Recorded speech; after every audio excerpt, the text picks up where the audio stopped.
क्या हाल चाल है मेरे प्यारे प्यारे दोस्तों, क्या हाल चाल है मेरे प्यारे प्यारे जीव जंतुओं। कैसे हो आप सब? कैसे हो? आज हम लोग पढ़ने वाले हैं इंफॉर्मेशन टेक्नोलॉजी एक्ट 2000। जी बिल्कुल, आईटी के रिलेटेड जो कानून है, आईटी के रिलेटेड जो लॉ है, उस चीज के बारे में आज पढ़ने वाले हैं। आज बहुत ही इंपॉर्टेंट चैप्टर पढ़ने वाले हैं, जो कि है चैप्टर नंबर 5। यूनिट नंबर 5 पहले करेंगे, इसके बाद शाम को रात को यूनिट नंबर 4 कर लेंगे। क्लियर है? तो अभी हम लोग क्या करने वाले हैं दोस्तों, आईटी एक्ट 2000। तो सब समझ में आएगा आप लोगों को। बस आप लोगों को एक लाइक कर देना है, जल्दी से एक लाइक कर दो एक बार, और जल्दी से एक कमेंट भी कर दो, जल्दी से एक शेयर भी कर दो, क्योंकि आज बहुत ही इंपॉर्टेंट चैप्टर जो है हम लोग आगे बढ़ने वाले हैं। हम लोग पढ़ने वाले हैं आईटी एक्ट 2000 के बारे में, ठीक है, जहां पे हम लोग इंफॉर्मेशन टेक्नोलॉजी के रिलेटेड जितने भी कानून है उस चीज के बारे में हम लोग पढ़ने वाले हैं, है ना। चलिए आइए, तो क्या हम लोग रेडी करें? क्या हम लोग ये सेशन रेडी करें? जल्दी से हमको कंफर्म कर दीजिए आप लोग, क्या ये सेशन रेडी करें या ना करें? जल्दी बोलो आप लोग, और एक बार लाइक भी कर देना, ठीक है। एक बार आप लोग लाइक भी कर देना। लाइक नहीं करते हो तो मोटिवेशन नहीं मिलता है मुझे। एक बार लाइक कर देना। चलो ठीक है, रेडी करते हैं। सबसे पहले हम आपको इंफॉर्मेशन टेक्नोलॉजी एक्ट का ना बैकग्राउंड समझाएंगे। क्या समझाएंगे सर? बैकग्राउंड। सबसे पहले क्या समझाएंगे? बैकग्राउंड इंट्रोड्यूस करवाएंगे कि इंफॉर्मेशन टेक्नोलॉजी एक्ट क्या है। सुनो, जब एक लॉ पार्लियामेंट में पास हो जाता है तो उसको हम लोग क्या बोलते हैं? एक्ट। जब एक लॉ पार्लियामेंट में पास हो जाता है, जब एक कानून पार्लियामेंट में पास हो जाता है, वो एक एक्ट बन जाता है दोस्तों। जैसे कि ये है इंफॉर्मेशन टेक्नोलॉजी एक्ट 2000। ये कानून था, ये कानून जब पार्लियामेंट में पास हो गया, ये जब लागू हो गया, इसको हम लोग एक्ट बोलने लगे। सिंपल सा बात है। इसमें बहुत सारे सेक्शंस है, उसमें बहुत सारे चैप्टर्स है, बहुत सारे शेड्यूल्स है। ये इंफॉर्मेशन टेक्नोलॉजी क्या है, क्या नहीं है, सब चीज आप लोगों को बताया जाएगा। जरा गौर से, दिमाग से, ओ भाई दिमाग से, दिमाग को रख के, दिमाग को सामने रख के भाई सुनेगा। क्लियर है? आ जाओ। यहां पे सबसे पहला चीज क्या दिया हुआ है, देखो यहां पे बोला हुआ है, द आईटी एक्ट और information technology act 2000 is an Indian law that provides a legal framework for electronic transactions and cyber activities. मतलब जितना भी इलेक्ट्रॉनिक ट्रांजैक्शंस आप लोग कर रहे हो, जितना भी आप लोग आजकल ऑनलाइन ट्रांजैक्शंस कर रहे हो, जैसे फ्लिपकार्ट हो गया, स्विगी हो गया, जोमेटो हो गया, ब्लिंकिट हो गया, दुनिया भर के तो ऑनलाइन ट्रांजैक्शन ही करते रहते हो। दिन रात तुम लोग ऑनलाइन ट्रांजैक्शन ही करते रहते हो, इलेक्ट्रॉनिक ट्रांजैक्शन ही करते रहते हो। उन सारे ट्रांजैक्शंस को रेगुलेट करता है ये जो आईटी एक्ट 2000 है ना, उन सारे ट्रांजैक्शंस को रेगुलेट करता है। और साथ ही साथ साइबर एक्टिविटीज मतलब फेसबुक में तुम्हारी दिन रात सुबह शाम चैटें जो चलती रहती है, फेसबुक इंस्टाग्राम चैट जो चलती रहती है, चैटें जो चलती रहती है, उन सारे चीजों को भी रेगुलेट करती है कि कोई तुम्हारे साथ फ्रॉड ना कर दे। और अगर फ्रॉड कर दे तो तुम अपने डिस्प्यूट्स को किस तरीके से रिजॉल्व करोगे। कोई तुम्हारे साथ अगर फ्रॉड कर दे तो तुम अपने डिस्प्यूट्स को कैसे, किस तरीके से रिजॉल्व करोगे, इस चीज के बारे में भी आईटी एक्ट 2000 बताता है। मतलब सीधा सा बात है, IT act, information technology act ये बताता है कि अगर आपके साथ ऑनलाइन वर्ल्ड में किसी ने फ्रॉड कर दिया तो आप किस तरीके से अपने डिस्प्यूट्स को रिजॉल्व कर सकते हो, किस तरीके से न्याय मांग सकते हो, किस लॉ के आधार पे, किस कानून के आधार पे आपको न्याय मिल सकता है। मेरे प्यारे प्यारे दोस्तों, अगर समझ में आ रहा है ना बेटा तो लाइक कर देना, ठीक है। बिकॉज अगर लाइक करते हो तो मुझको मोटिवेशन मिलता है। आजकल मोटिवेशन मिल नहीं रहा है क्योंकि आप लोग लाइक नहीं कर रहे हो। और एक बार शेयर कर दो। पूरा एग्जाम, सिर्फ आईटी का एग्जाम नहीं, पूरा एग्जाम का एक बार सोचो, पूरा एग्जाम में तुम्हारा कौन हेल्प किया है, तुम्हारे लिए कौन एफर्ट दिया है। अगर लगता है कि मैंने थोड़ा बहुत भी एफर्ट दिया है तो शेयर कर दो। हर एक कॉलेज ग्रुप में शेयर कर दो, हर एक कॉलेज ग्रुप में, ठीक है। आ जाओ। इसके बाद क्या दिया हुआ है, इसके बाद क्या लाइंस दिया हुआ है, देखो ये 5 मार्क्स का आ सकता है। ये जो है ना, ये इंफॉर्मेशन टेक्नोलॉजी एक्ट 2000 जो है ना, इसका पूरा का पूरा लिखने के लिए आपको 5 मार्क्स का दे सकता है। तो पैराग्राफ बना के लिख देना। जैसे बचपन में आप लोग पैराग्राफ बना के लिखते थे, बिल्कुल उसी तरीके से एक पैराग्राफ बना के लिख देना। यहाँ पे देखो क्या लिखा हुआ है, it was introduced to regulate activities like online business, electronic communication and digital signature.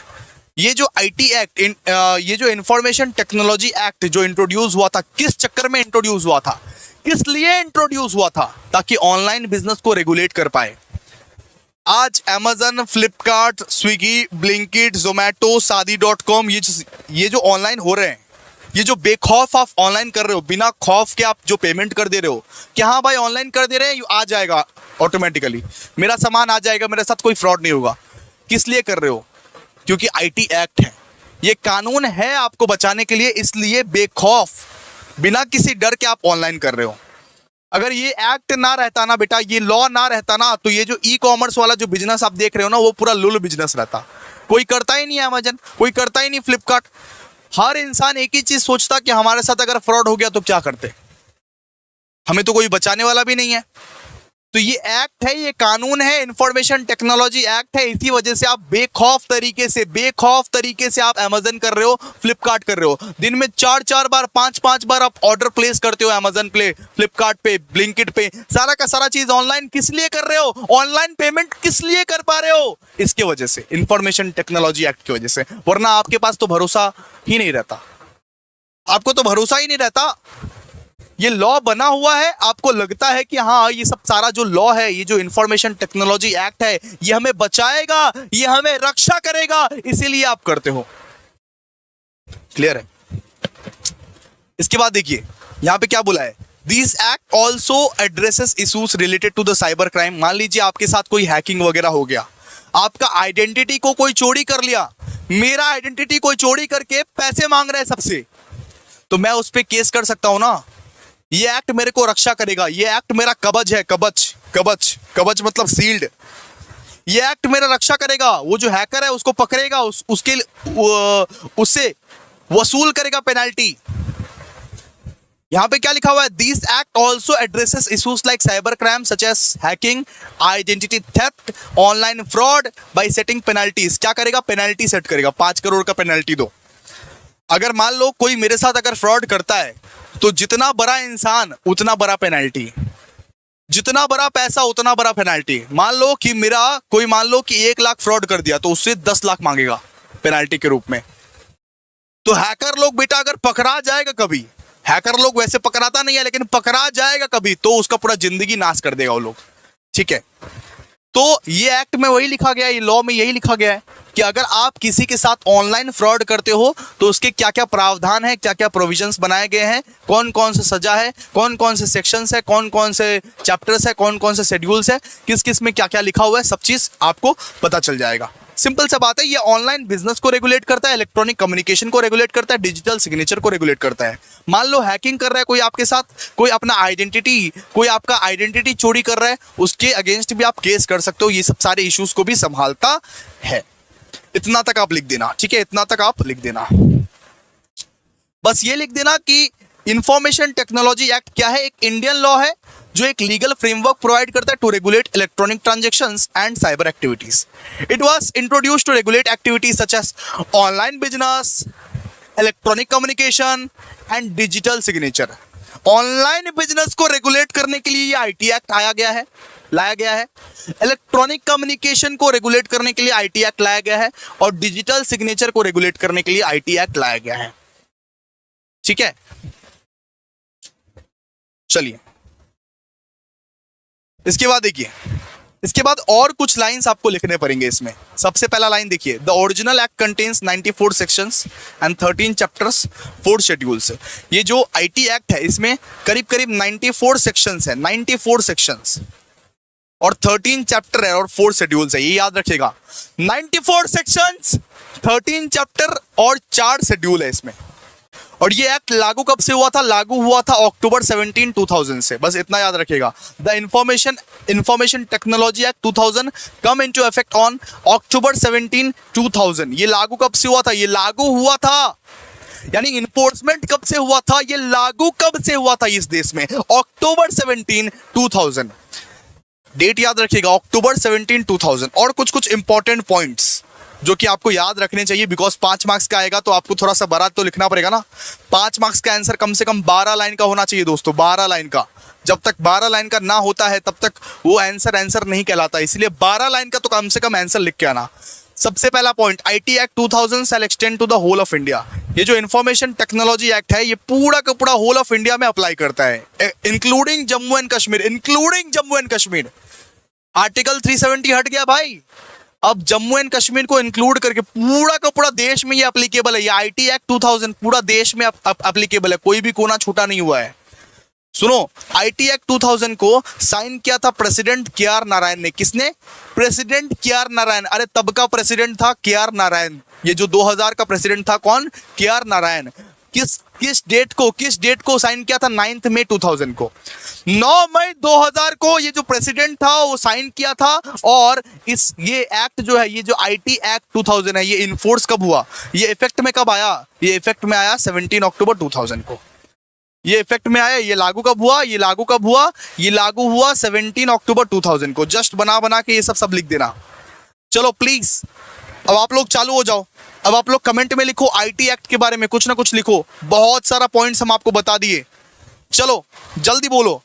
Information technology act 2000 के बारे में थोड़ा सा बताओ। इंफॉर्मेशन टेक्नोलॉजी एक्ट एक इंडियन लॉ है जो एक लीगल फ्रेमवर्क प्रोवाइड करता है to regulate electronic transactions and cyber activities. ये बहुत सारी चीज़ों को रेगुलेट करता है, जैसे कि ऑनलाइन बिजनेसेस को, इलेक्ट्रॉनिक कम्युनिकेशंस को, डिजिटल सिग्नेचर को। ये बहुत सारे इश्यूज पे काम करता है, जैसे साइबर क्राइम्स, जैसे हैकिंग हो गया, आइडेंटिटी थेफ्ट हो गया, ऑनलाइन फ्रॉड हो गया, बाय सेटिंग पेनल्टीज। ठीक है। ओरिजिनल एक्ट में कितने सारे सेक्शंस है, कितने चैप्टर्स है, कितने शेड्यूल है? 94 सेक्शंस है, 13 चैप्टर्स है और 4 शेड्यूल्स है। 94 सेक्शंस, 13 चैप्टर्स और 4 शेड्यूल्स। ठीक है, चलिए यूनिट नंबर 4 जो है वो शाम को होगा। ठीक है, यूनिट नंबर 4 शाम को होगा। आप लोग यूनिट नंबर 4 के लिए टेंशन मत लो, आप ये पढ़ो पहले। और भाई शेयर कर दो, एक बार शेयर कर दो, समझ में आ रहा है तो। देखो, आईटी एक्ट 2000 इफेक्ट में कब आया? अक्टूबर 17, 2000 को आया। और IT act whole of India applicable है, पूरा होल ऑफ इंडिया, कोना कोना एप्लीकेबल है। ठीक है, ये जो एक्ट है, ये जो लॉ है, ये हर एक कोने में एप्लीकेबल है, इंडिया का हर एक कोने में एप्लीकेबल है। इसको साइन किसने किया था? प्रेसिडेंट के आर नारायण। किस दिन साइन किया था? 9 मई को साइन किया था।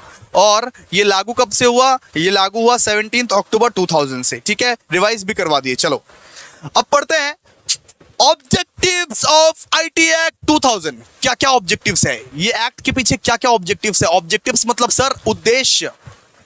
मिशन क्या है? उद्देश्य। आपका उद्देश्य क्या है?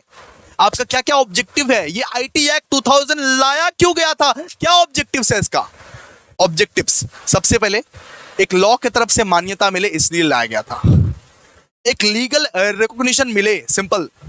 आपके साथ अगर ऑनलाइन फ्रॉड हो जाता है तो आप किससे न्याय मांगने जाओगे? अगर वो कानूनी रहा तो। अगर मान लो अमेज़न में मैंने ऑर्डर किया, अमेज़न में मेरे साथ 1 लाख का फ्रॉड हो गया, तो मैं किससे न्याय मांगने जाऊं? अगर उसके रिलेटेड कोई प्रोविजन ही नहीं रहा, उसके रिलेटेड कोई कानून ही नहीं रहा, तो लीगल रिकॉग्निशन मिल सके इलेक्ट्रॉनिक ट्रांजैक्शंस को, इलेक्ट्रॉनिक रिकॉर्ड्स को, डिजिटल सिग्नेचर को, इसीलिए लीगल मान्यता मिल सके, इसीलिए ये एक सबसे पहला ऑब्जेक्टिव है, to provide a legal framework for electronic records and digital signature. इसके बाद facilitate e governance. Facilitate what? E governance है, यानी कि सिंपल सा बात है, यानी कि सरकार अपना काम इलेक्ट्रॉनिकली स्मूथली और एफिशिएंटली कर पाए। ये एक्ट सरकार को एक इनकरेजमेंट देती है। ये एक्ट जो है, ये कानून जो है, ये गवर्नमेंट को एक इनकरेजमेंट देती है कि हाँ भाई, हम लोग भी सारा का सारा काम ऑनलाइन कर सकते हैं। जैसे कि आजकल पैन कार्ड इशू करने जाओगे, आजकल पैन कार्ड के लिए तुम घर में ही अप्लाई कर सकते हो, आधार कार्ड के लिए तुम ऑफकोर्स अपने घर में ही अप्लाई कर सकते हो, वोटर कार्ड के लिए घर में ही अप्लाई कर सकते हो। तो फैसिलिटेट ई गवर्नेंस, यहाँ पे क्या लिखा हुआ है देखो, to promote and facilitate electronic governance by ensuring legal recognition of electronic records and transactions. Simple सा बात है, आजकल कोई भी रिकॉर्ड चाहिए, आपको फिजिकल पेपर का कोई रिक्वायरमेंट नहीं है। फोन निकालो, गवर्नमेंट वेबसाइट्स पे जाओ और सीधा सा बात है, कोई भी रिकॉर्ड निकाल के रख दो। आधार कार्ड के रिलेटेड कोई भी रिकॉर्ड चाहिए, पैन कार्ड के रिलेटेड कोई भी रिकॉर्ड चाहिए, ड्राइविंग लाइसेंस के रिकॉर्डेड कोई भी रिकॉर्ड चाहिए, सब कुछ इलेक्ट्रॉनिकली अवेलेबल है। इसको बोलते हैं ई गवर्नेंस। गवर्नमेंट का काम आसान हो गया ये एक्ट की वजह से।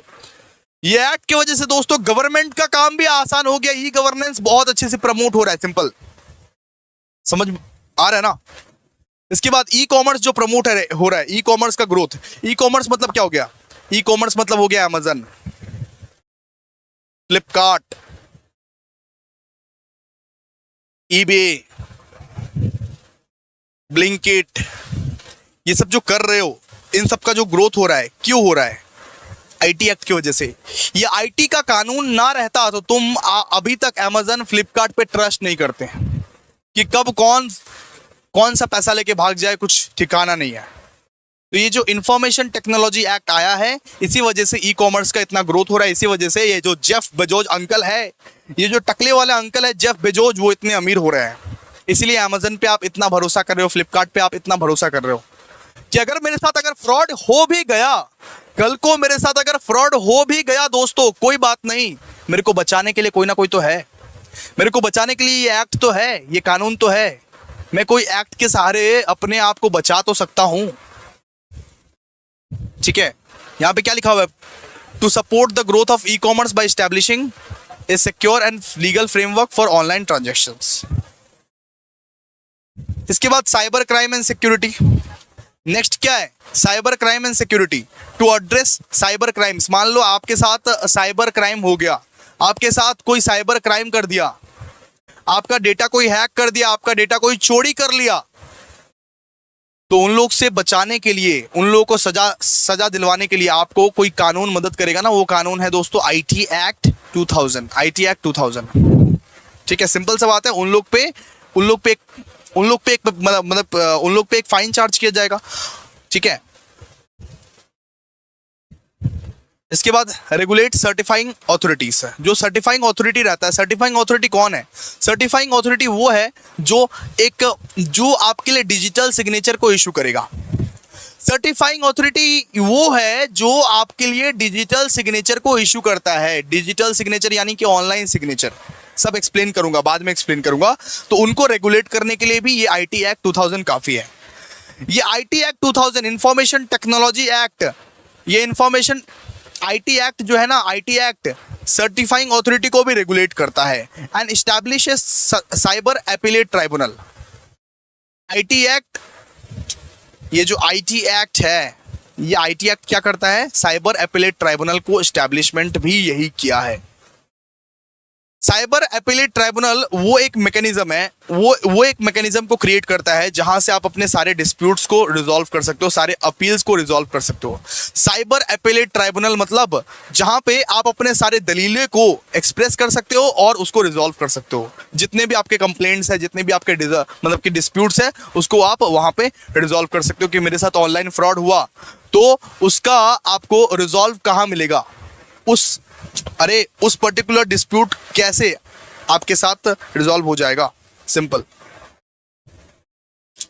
ठीक है, तो ये क्या है? Establish cyber appellate tribunal. चलो, सो अब हम लोग पढ़ेंगे फीचर्स ऑफ आईटी एक्ट 2000। क्या क्या फीचर्स है? ये जो इंफॉर्मेशन टेक्नोलॉजी एक्ट है 2000 का, इसका क्या क्या फीचर्स है? सिंपल सा बात है। सबसे पहला फीचर है कि डिजिटल सिग्नेचर को एक मान्यता मिलती है। आजकल भैया देखो, डिजिटल सिग्नेचर भी चलता है, डिजिटल सिग्नेचर को भी एक पेपर डॉक्यूमेंट की तरह मान्यता मिलता है। बहुत सारा, जैसे कॉलेज का, जैसे आपने कॉलेज का एडमिशन फॉर्म भरा होगा, वहां पे एक व्हाइट पेपर में आपने साइन किया होगा और व्हाइट पेपर में साइन करके फोटो खींच के स्कैन किया होगा, तो वो क्या हुआ? Digital signature. डिजिटल सिग्नेचर को भी आजकल मान्यता मिलता है एक फिजिकल पेपर डॉक्यूमेंट की तरफ। ठीक है, तो legal recognition of the digital signature, ये सबसे पहला फीचर है। इसके बाद है आपका एक इलेक्ट्रॉनिक कॉन्ट्रैक्ट्स बनता है। आजकल जो कॉन्ट्रैक्ट्स बनते हैं ना, आजकल बड़े बड़े बिल्डर के साथ, या मतलब कुछ भी एक ट्रांजैक्शन होता है, जो कॉन्ट्रैक्ट्स बनते हैं आजकल इलेक्ट्रॉनिकली कॉन्ट्रैक्ट्स बनते हैं। आजकल जरूरी नहीं है कि आपके साथ एकदम फिजिकल पेपर में कॉन्ट्रैक्ट बनना चाहिए, नहीं, आजकल इलेक्ट्रॉनिकली भी कॉन्ट्रैक्ट बन जाते हैं। जैसे म्यूचुअल फंड स्कीम में आप अगर पैसा वैसा लगाओगे, या किसी शेयर मार्केट में अगर पैसा वैसा लगाओगे, तो कॉन्ट्रैक्ट जो बनता है ना, वो इलेक्ट्रॉनिकली बनता है। आजकल बहुत अधिकतर कॉन्ट्रैक्ट आजकल इलेक्ट्रॉनिकली बनता है। क्यों? क्योंकि आईटी एक्ट 2000 है, तो डरने की क्या बात। इंफॉर्मेशन टेक्नोलॉजी एक्ट है ना, आपके साथ अगर फ्रॉड होता है तो ये एक्ट आपको बचाएगा। इसके बाद offences and penalties. It defines cyber crimes like hacking, data theft and spreading virus. Simple सा बात है, ये आपको सावधान करता है। ये जो आईटी एक्ट है, ये आपको सावधान करता है हैकिंग जैसे, और मतलब कि डेटा स्प्रेड जैसे वायरसेस जैसे, और उनके लिए एक पेनल्टी सेट करता है। कि लोग ना करें हैकिंग। हैकर्स लोग घबराए कि बाप रे बाप इतना पेनल्टी लग जाएगा अगर हैक करेंगे तो। इसके बाद regulations of cyber activities, this act set rules on how companies and individuals should manage and protect digital information. तो सिंपल सा बात है, ये एक्ट जो है ये एक रूल्स बनाता है, ये एक रेगुलेशंस बनाता है किस तरीके से ऑनलाइन कंपनीज को अपना डिजिटल इंफॉर्मेशन को रखना चाहिए, मैनेज करना चाहिए, अपना डिजिटल इंफॉर्मेशन को किस तरीके से आपको प्रोटेक्टेड रहना चाहिए, ये सब सारा एक्ट बताता है। इसके बाद certifying authority, it establish authority that verify digital signature, मतलब आईटी एक्ट 2000 के तहत, आईटी एक्ट 2000 के तहत एक अथॉरिटी भी सेट होती है जो आपके डिजिटल सिग्नेचर को वेरीफाई करती है। एंड ई गवर्नेंस का भी फैसिलिटी यहाँ पे प्रोवाइड होता है। सिंपल से बात है, the act supports the use of electronic records and digital signature in government processes and promoting E governance. तो ये जो एक्ट है, ये एक्ट के वजह से ई गवर्नेंस भी प्रमोट हो सकता है, यानी कि गवर्नमेंट का काम अब इलेक्ट्रॉनिकली भी हो सकता है। यानी पैन कार्ड के लिए, आधार कार्ड के लिए, राशन कार्ड के लिए आप लोगों को भटकना नहीं पड़ेगा, लाइन नहीं देना पड़ेगा बेटा। ये ई गवर्नेंस का मतलब क्या है, गवर्नमेंट का काम इलेक्ट्रॉनिकली वे में करना, ठीक है। तो ये सब सारे फीचर्स है, ये सब क्या है, ये सब सारे फीचर्स है। अब हम लोग पढ़ने वाले definitions of different terms, different terms का हम लोग ना डेफिनेशंस पढ़ने वाले हैं, कुछ हम लोग डेफिनेशंस पढ़ने वाले हैं। सबसे पहला जो डेफिनेशन हम लोग पढ़ने वाले हैं वो है certifying authority. Certifying authority, certifying authority कौन होता है, कौन होता है? तो सर्टिफाइंग अथॉरिटी मतलब वो इंसान, क्या सर, वो इंसान जो आपको, जिसको एक लाइसेंस मिला होता है, जिसको एक लाइसेंस मिला होता है, वो इंसान जिसको एक लाइसेंस मिला होता है और जो डिजिटल सिग्नेचर सर्टिफिकेट इशू कर सकता है, जो एक डिजिटल सिग्नेचर सर्टिफिकेट इशू कर सकता है, उस बात को उसका लाइसेंस मिला होता है, उसको हम लोग बोलते हैं सर्टिफाइंग अथॉरिटी। सबसे पहला हम लोग क्या पढ़े, सर्टिफाइंग अथॉरिटी। सर्टिफाइंग अथॉरिटी मतलब वो इंसान जिसको एक लाइसेंस मिला होता है सरकार के तरफ से कि भाई तुम डिजिटल सिग्नेचर सर्टिफिकेट इशू कर सकता है। जैसे म्यूचुअल फंड में आप जब पैसा लगाओगे, मान लो मैंने एक एग्जांपल दिया, जैसे म्यूचुअल फंड में तुम एक पैसा लगाओगे तब एक एग्रीमेंट पे साइन करवाया जाएगा, तो एक वहां पे ना डिजिटल सिग्नेचर सर्टिफिकेट इशू होता है, उसमें आपको डिजिटल साइन करना होता है। तो वो इशू कौन कर सकता है, वो वही पर्सन कर सकता है जो सर्टिफाइंग अथॉरिटी हो। सर्टिफाइंग अथॉरिटी वो एक पर्सन है जो डिजिटल सिग्नेचर सर्टिफिकेट को इशू करवाता है, आपसे साइन करवाता है, इशू करवा के।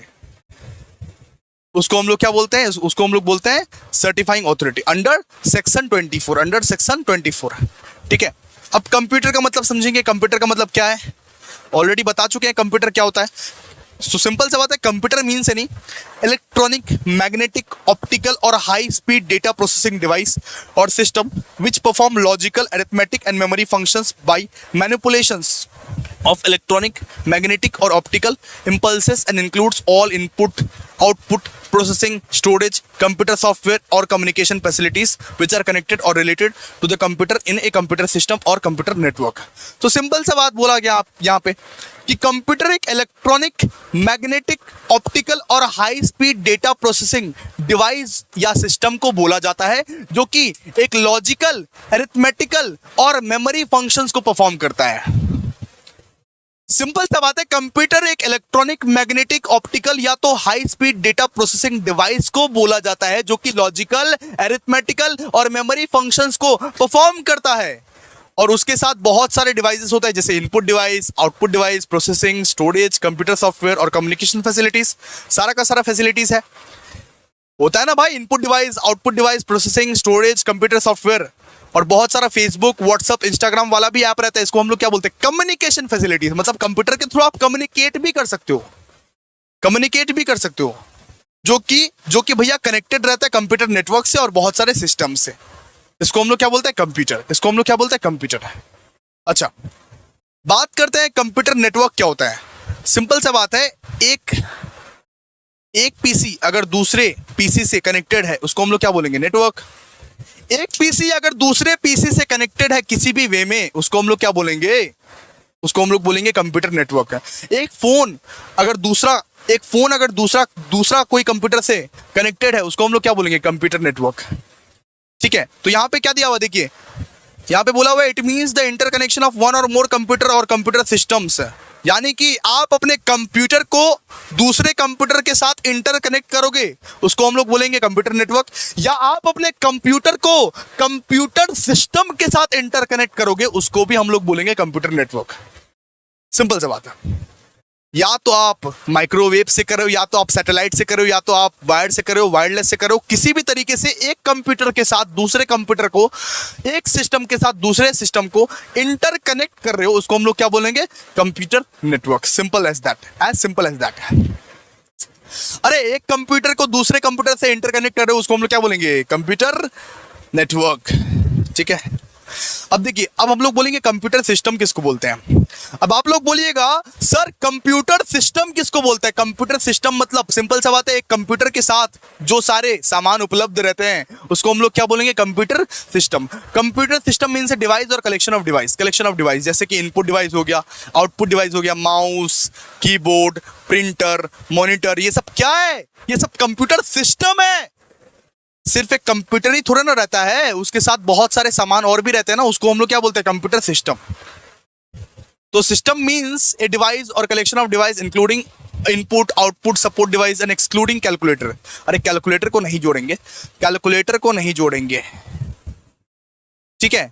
विच are not programmable and capable of being used in the conjunction with the external files which contains computer programs. जो बहुत सारे फंक्शंस परफॉर्म कर सकता है, जो कि logical, arithmetic, data and storage, retrieval, जो बहुत सारे फंक्शंस को परफॉर्म कर सकता है, इनपुट एंड आउटपुट डेटा।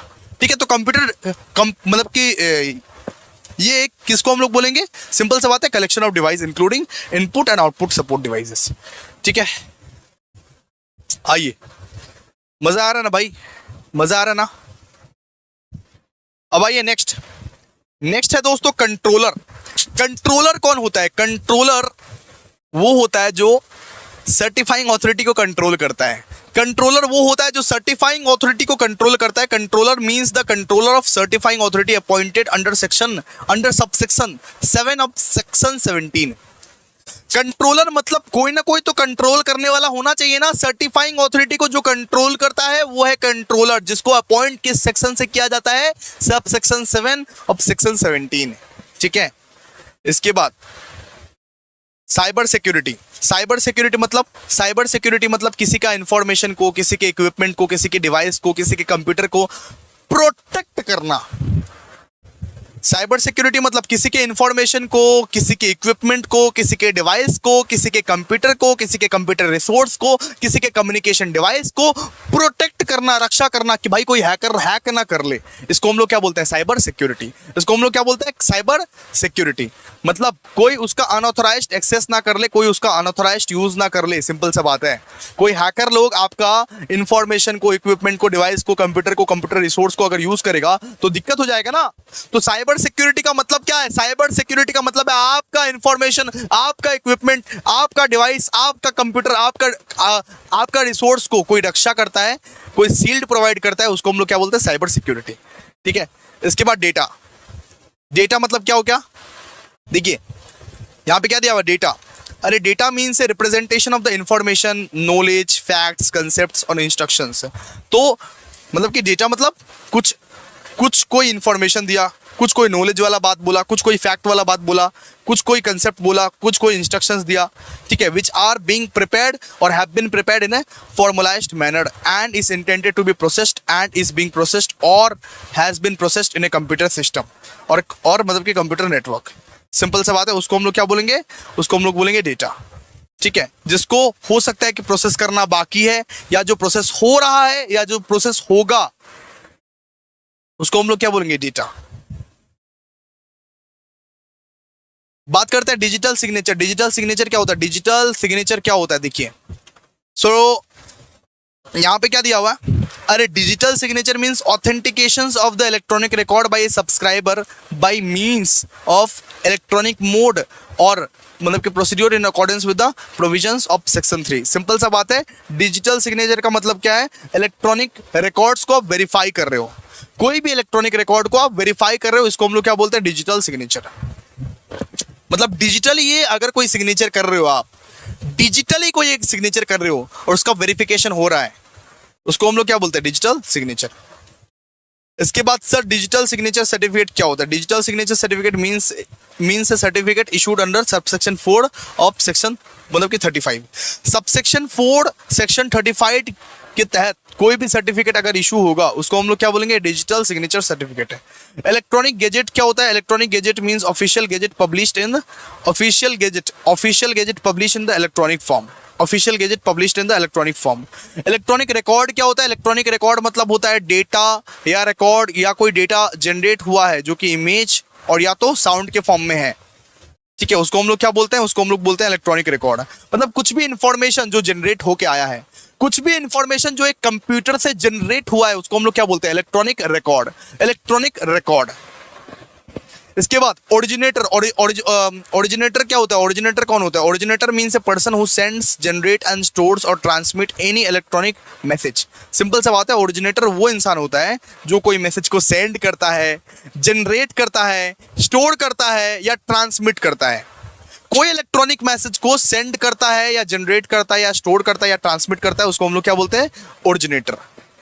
कोई इलेक्ट्रॉनिक मैसेज को भेजता है या तो जनरेट करता है या तो स्टोर करता है या तो ट्रांसमिट करता है उसको हम लोग क्या बोलते हैं? ओरिजिनेटर।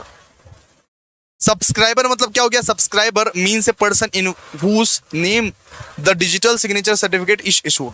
तो सब्सक्राइबर मतलब वो जिसके नाम पे वो डिजिटल सिग्नेचर सर्टिफिकेट इशू हुआ है, जिसके नाम पे वो डिजिटल सिग्नेचर सर्टिफिकेट इशू हुआ है उसको हम लोग क्या बोलेंगे? सब्सक्राइबर बोलेंगे। क्या बोलेंगे? सब्सक्राइबर बोलेंगे। इसके बाद प्राइवेट की। प्राइवेट की means a key pair use to create a digital signature. तो प्राइवेट की में क्या होता है? प्राइवेट की में क्या होता है कि जो एक की पेयर के मदद से आप डिजिटल सिग्नेचर को क्रिएट कर सकते हो, जो एक की पेयर के मदद से एक डिजिटल सिग्नेचर को क्रिएट कर सकते हो इसको हम लोग क्या बोलते हैं? प्राइवेट की। एंड पब्लिक की मतलब क्या होता है? पब्लिक की means A key of key pair use to verify a digital signature. मतलब सिंपल सा बात है, एक डिजिटल सिग्नेचर को वेरीफाई करने के लिए आप पब्लिक की का इस्तेमाल करते हो। एक डिजिटल सिग्नेचर को वेरीफाई करने के लिए आप पब्लिक की का इस्तेमाल करते हो। एक डिजिटल की सिग्नेचर को क्रिएट करने के लिए आप प्राइवेट की का इस्तेमाल करते हो। एक डिजिटल सिग्नेचर को क्रिएट करना है उसके लिए आप प्राइवेट की का इस्तेमाल करोगे एंड एक डिजिटल सिग्नेचर को वेरीफाई करने के लिए आप पब्लिक की का इस्तेमाल करोगे। सिंपल सा बात है, इतना ही, ठीक है।